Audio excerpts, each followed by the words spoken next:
오늘 에스겔서 4장 1절부터 17절까지 말씀 한 목소리로 같이 읽습니다. 시작.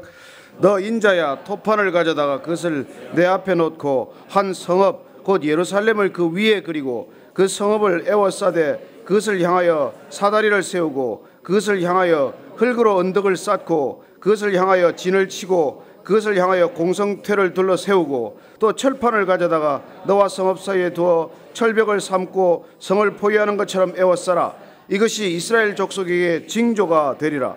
너는 또 왼쪽으로 누워 이스라엘 족속의 죄악을 짊어지되 내가 눕는 날수대로 그 죄악을 담당할지니라. 내가 그들의 범죄한 횟수대로 내게 날수를 정하였나니 곧 390일이니라. 너는 이렇게 이스라엘 족속의 죄악을 담당하고 그 수가 차거든 너는 오른쪽으로 누워 유다 족속의 죄악을 담당하라. 내가 내게 40일로 정하였나니 하루가 1년이니라.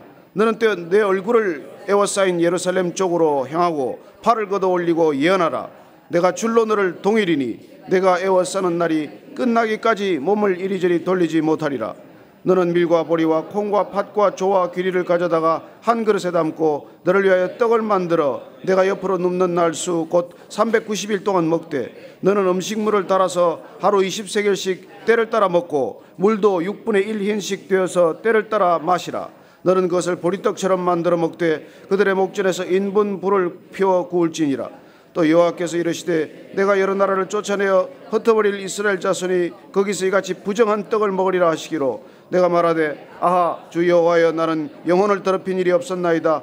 어려서부터 지금까지 스스로 죽은 것이나 짐승에게 찢긴 것을 먹지 아니하였고 가정한 고기를 입에 넣지 아니하였나이다.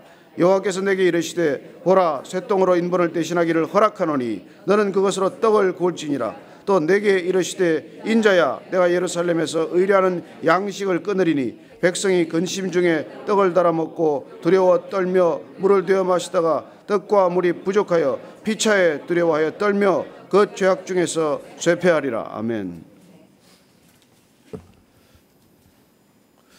국가에 환란이 닥치거나 어려움이 닥칠 때 우리는 두 가지 태도를 조심해야 합니다. 하나는 위기가 분명 닥쳐오고 있는데 별일 없다, 안일하다, 평안하다 그렇게만 우리가 애써 외면해서는 안 된다는 것입니다. 또 하나는 절망적 태도도 경계해야 할 일입니다. 우리가 무슨 힘이 있냐? 파도처럼 쓰나미처럼 밀려오는 이 위기를 우리가 어떻게 막아내느냐? 그렇게 되돌아서서도 안 된다는 일입니다. 그게 믿음의 사람들이 취할 태도가 아니라는 것이죠. 우리가 믿음을 가지고 산다는 것은 결코 현실을 부정하는 것은 아니에요. 눈앞에 닥쳐오는 위기에 직면해야 할 때인데 그걸 애써 외면하고 사는 태도가 아니라는 것입니다.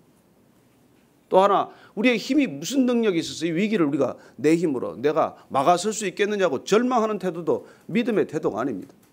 우리가 에스겔서를 읽어가면서 어쩌면 그가 살았던 시대와 같은 아니 그보다도 더 위태로운 시대를 살아가는 우리에게 에스겔의 이 태도 선지자가 지켜야 할 태도 믿음의 사람이 살아가야 할 그 삶의 자세와 태도를 배우자는 것 아닙니까?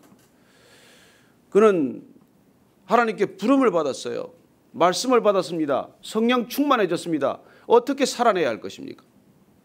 동일하게 우리가 이 시대를 살면서 우리는 어쩌면 이 시대도 위기가 지금 닥쳐오고 있는데 우리는 좋을 것이다. 뭐 그때도 그랬고 지금도 그렇고 이 위기도 또 어떻게 넘어가겠지. 그렇게 안일하게 우리가 대해서도 안 되거니와 그리고 이 위기를 우리가 무슨 힘이 있어서 맞닥뜨리겠냐. 그렇게 돌아설 수도 없는 일이라는 것입니다. 하나님께서는 믿음의 사람을 불러서 말씀을 주시고 성령을 부어주시고 그리고는 이 시대를 향하여 하나님의 말씀을 대언하라는 것입니다.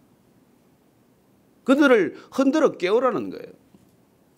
아무쪼록 돌이키지 않는 사람일지라고 할지라도 단 한 사람이라도 구원하고자 하는 것이 하나님의 그 뜻이시기 때문에 이 시대를 향해서 동일하게 우리를 부르셨고 이렇게 세우셔서 말씀을 선포하고 말씀을 전하라는 것입니다.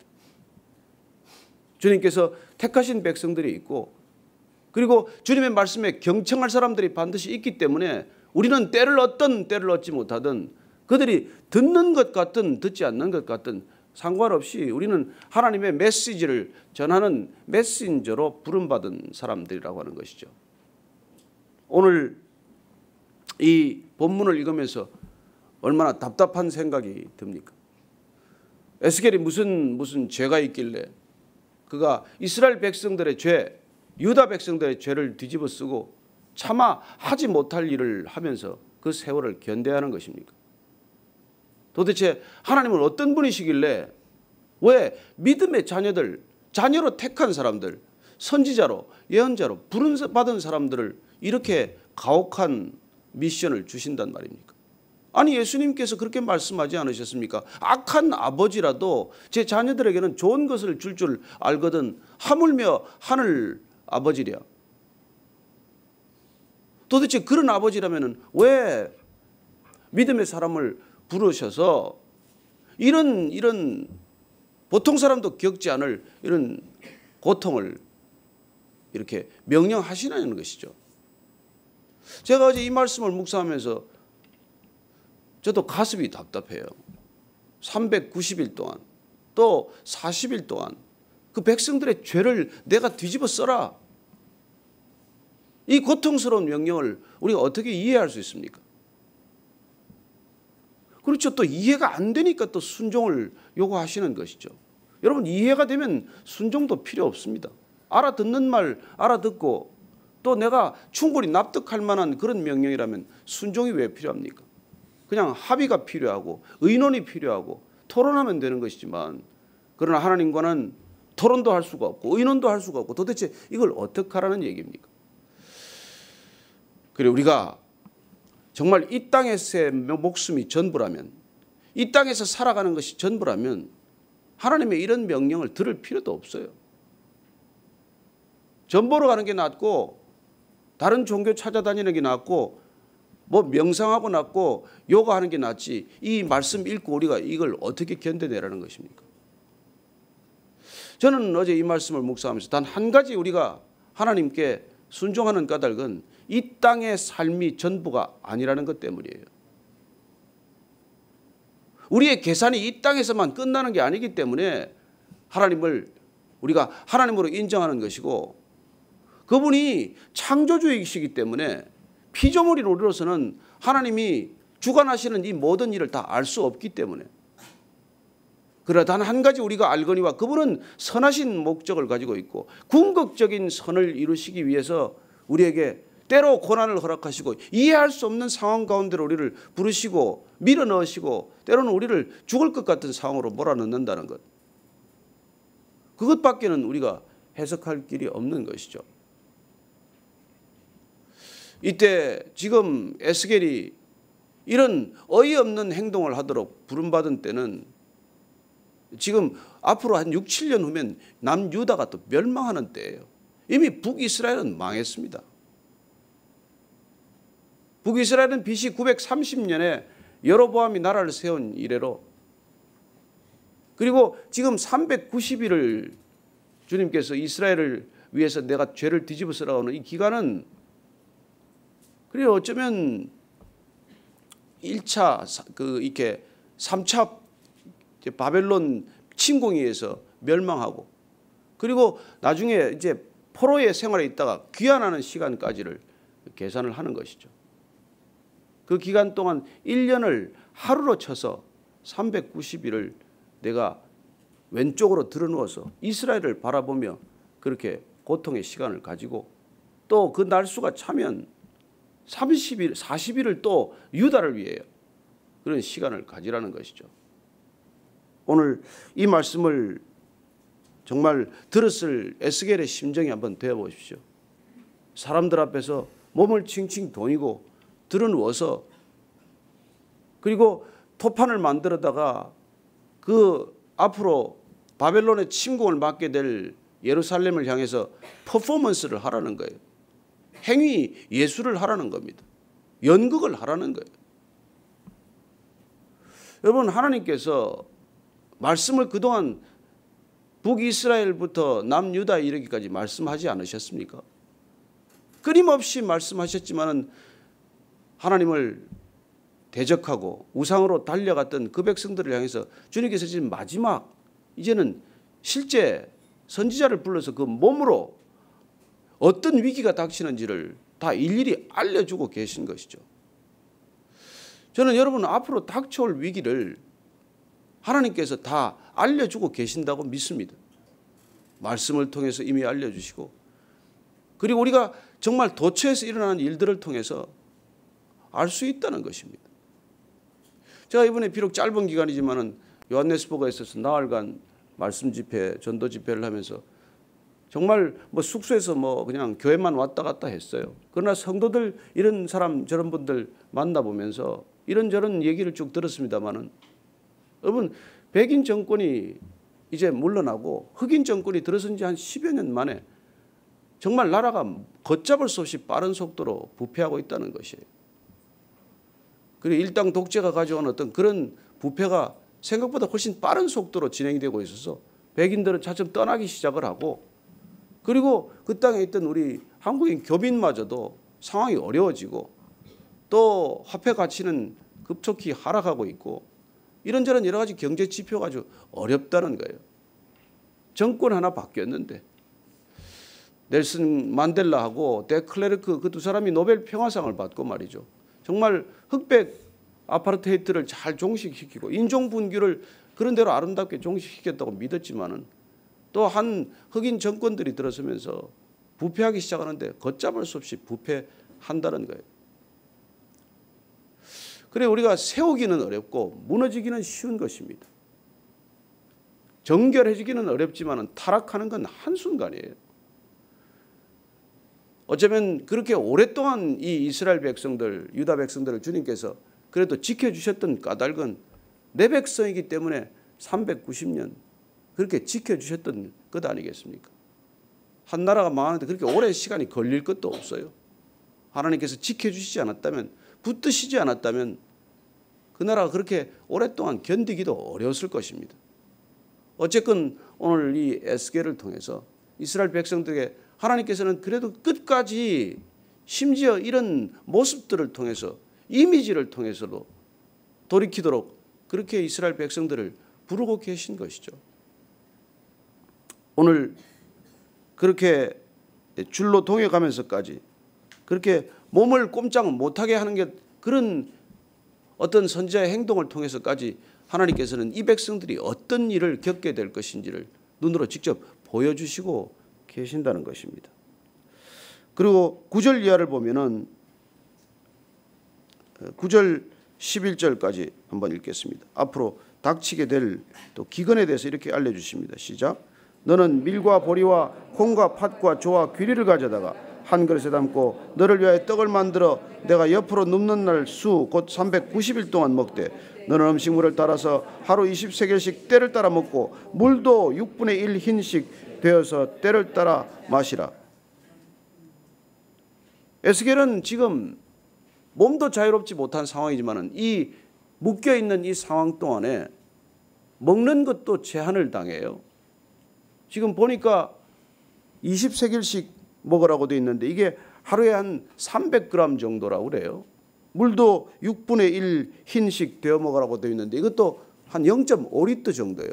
여러분 이거 먹고 어떻게 살겠어요? 이게 보통 이게 정상적인 사람들이 최소한도 먹고 마셔야 할 양이 보통 420g 정도의 양식이라고 해요. 그리고 물도 최소한도 1리터는 마셔야 된다는 것입니다. 그런데 그에 미치지 못하는 음식을 먹고 마시면서 백성들의 그 모습을 다 보여주라는 거예요. 자, 앞으로 닥치게 될 위기는 어차피 묶여서 꼼짝 못하게 될 것이고, 그리고 양식의 기근이 오면은 먹고 싶은 만큼 먹을 수도 없을 뿐만 아니라, 아니 우리가 정상적으로 섭취해야 될 그런 정도의 음식도 우리가 먹을 수 없는 위기를 겪게 된다는 것이죠. 여기 뭐 전쟁이나 또 심지어는 일제시대 때까지 경험하신 어른이 계시겠지만은 여러분 6.25 때 뭐가 먹을 게 있었어요? 거리마다 거지가 넘쳐나지 않았습니까?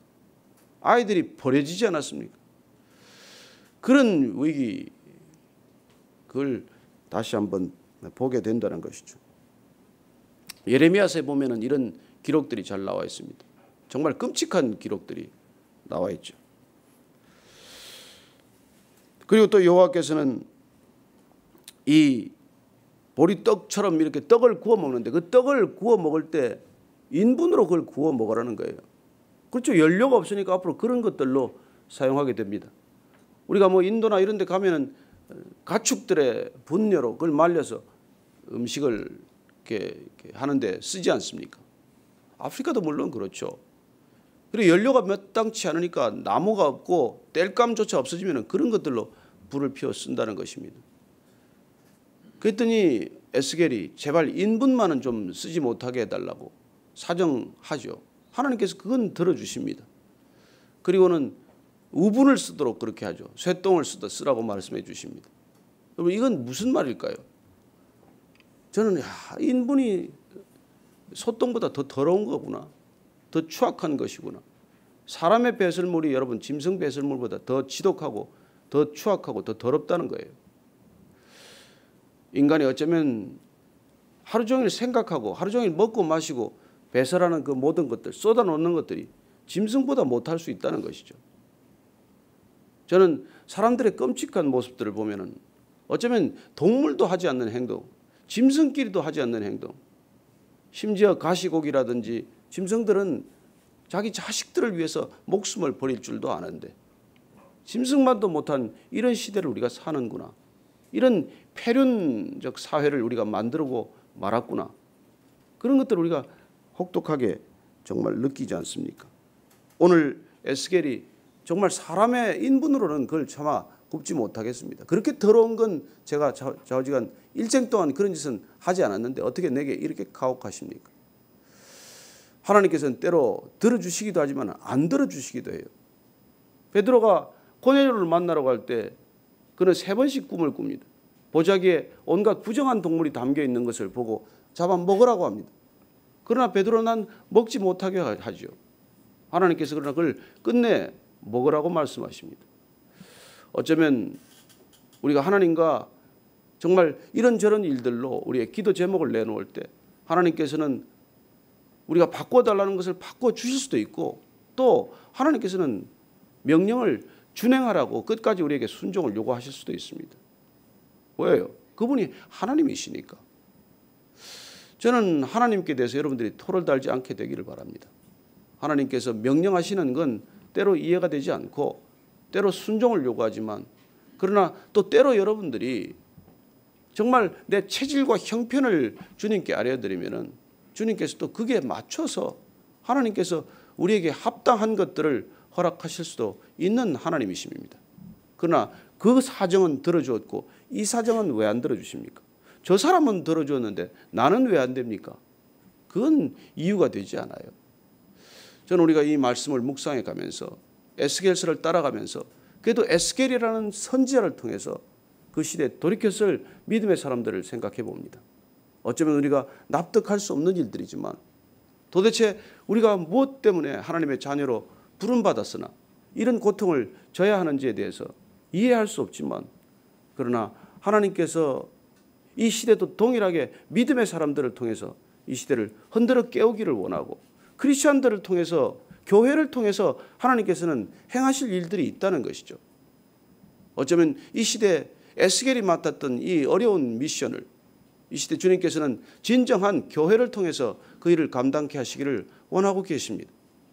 왜 교회입니까? 왜 크리스천입니까? 그들이 아니고서는 이 세상을 흔들어 깨울 방도가 없기 때문이죠. 중요한 것은 우리가 이 교회가 받은 사명을 잊어서는 안 된다는 것입니다. 그리고 또 한 가지 하나님께서는 이렇게 이스라엘 백성이나 유다 백성이나 돌이키지 않는 백성들에 대한 하나님의 애타는 마음 여전히 사랑하시는 그 마음을 우리가 놓쳐서는 안 된다는 것이죠. 하나님은 세상을 이처럼 사랑하셔서 에스겔을 보내주신 것이고 하나님은 세상을 이처럼 사랑하셔서 독생자를 보내주신 것이고 하나님은 세상을 이처럼 사랑하셔서 교회를 이 땅에 허락하셨다는 것입니다. 교회란 결코 우리들만의 천국도 아니고 교회는 결코 그들만의 리그도 아니라는 것입니다. 저는 이 시대 교회가 그 사명을 놓치면은 크리스천들이 그 부르심의 소명과 목적을 우리가 혼동한다면은 우리는 정말 그들과 함께 멸망의 길로 치닫고 말 것입니다. 또 한 가지 우리가 이 말씀을 통해서 묵상해야 할 것은 우리에게 안겨준 시대적 고통이 우리 모두의 고통이라고 하는 것이죠. 지금 이스라엘 백성들이 겪게 될 고통을 에스겔 선지자로 하여금 먼저 겪게 하는 까닭은 우리가 위기가 닥치면 우리만 위기로부터 벗어나지 않습니다. 이 백성들에게 고난이 닥치면 우리만 고난이 면제되는 것이 아닙니다. 우리가 그 고난 가운데로 뛰어들 수밖에 없는 까닭은 그 닥칠 고난이 우리 모두의 고난이기 때문에 믿음의 사람들이 항상 기억해야 할 것은 우리가 그 고난에 미리 동참해야 하는 것이 우리들에게 주어진 소명이라는 것이죠. 이미 아직까지 닥치지 않았을지라도 그 닥칠 고난이 어떠한지를 우리가 미리 내다본다면, 하나님께서 말씀해 주셨다면, 하나님께서 우리에게 꿈과 환상으로 다가왔다면, 그러면 저와 여러분은 그 고난을 미리 겪어내야 하고 그 고난을 경고해야 하고 그 고난에 미리 대비해야 한다는 것입니다. 이 시대를 향한 하나님의 음성을 저와 여러분들이 함께 들을 수 있게 되기를 축원합니다. 그리고 우리 모두 준비되어야 합니다. 파도처럼 닥치고 있는 이 위기의 전조들을 우리가 분명히 내다보아야 하고 그 위기들에 우리가 대비되어야 한다는 것이죠. 저는 우리 교회가 정말 무별로 흩어지고자 하는 그 본질을 다시 한번 여러분들이 기억할 수 있게 되기를 바랍니다. 누군가에게 가서 이 메시지를 전하는 것이 누군가에게 그래도 아버지의 마음을 여전히 돌이키기만 하면 주님께서는 붙들어 주신다고 하는 그 메시지를 우리가 들고 어디론가 흩어지지 않으면 날마다 우리끼리 여기서 조싸우니 여기서 우리의 신앙은 끝이 나고 말겠죠. 그러나 주님께서는 이 시대적 위기와 전조를 우리에게 주셨고 그리고 말씀을 주셨고 우리에게 성령을 부어주셔서 가서 겪게 될 어떤 어려움이 있다고 하더라도 그 고난보다 더 큰 능력을 우리에게 주셨기 때문에, 그리고 마땅히 감당해야 할 사명을 알려주셨기 때문에 오늘날 이 에스겔을 통해서 다시 한번 그 믿음의 사람들이 가져야 할, 들어야 할 소명을 확인하는 그런 귀한 시간들이 되기를 바랍니다. 오늘도 기도할 때 이 교회가 정말 정결하게 깨어서 주님이 주시는 이 메시지를 우리가 이 시대 속에 어떻게 삶으로 그리고 날마다의 언행 가운데 드러내야 할 것인지를 스스로 한번 돌아보는 기도의 시간 되기를 축복합니다. 같이 한번 기도하실 때 오늘 주님, 오늘 하루 저는 이 말씀으로 어떻게 살아내야 합니까? 누군가를 주님께서 제게 보내주셨다면 그 사람에게 어떻게 주님의 마음을 전해야 하며 어떻게 복음을 선포해야 합니까? 정말 주님께서 주신 지혜를 가지고 오늘 살아가는 저희들 되게 하여 주옵소서. 담대함으로 살게 하여 주옵소서. 그렇게 한번 기도하게 나아가겠습니다. 하나님 아버지, 주님